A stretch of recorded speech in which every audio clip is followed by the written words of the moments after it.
ఇక మీరు మాకు ఎట్లయితే బీసీలకు 42% రిజర్వేషన్ వద్దంటారో మీ ఈడబ్ల్యూఎస్ కూడా వద్దిగా. మీ ఈడబ్ల్యూఎస్ కూడా మేము ఒప్పుకోం. ఈ ఈడబ్ల్యూఎస్ సంగతి ఏందో తేలాల్సిందే. ఈ ఈడబ్ల్యూఎస్ సంగతి తేల్చాల్సిందే. ప్రభుత్వం దృష్టిలో ఉంది, ప్రభుత్వం చేతిలో ఉంది కదా. అది ప్రభుత్వం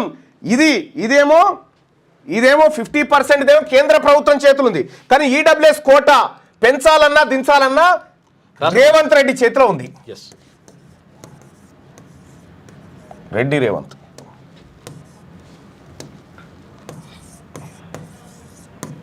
రేవంత్ రెడ్డి కాదు ఈయన పేరు, రెడ్డి రేవంత్. ఈయన చేతిలో ఉంది.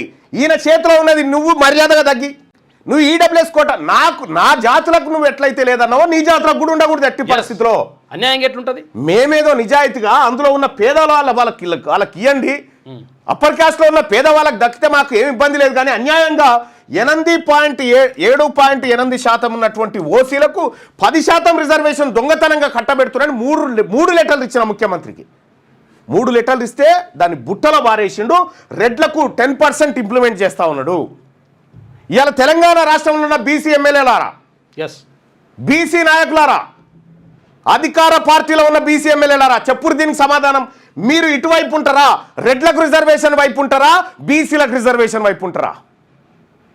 మాట్లాడండి మీరు.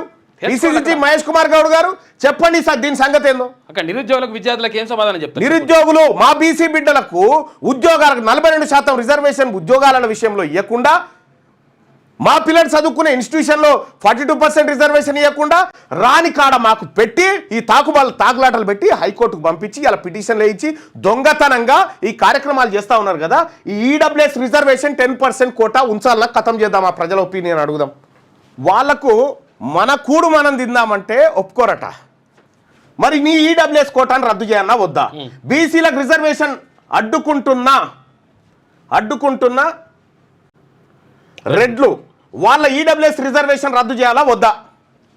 ఈడబ్ల్యూఎస్ రిజర్వేషన్ రద్దు కోసం ఉద్యమ కార్యాచరణ తీసుకుంటా ఉన్నాం.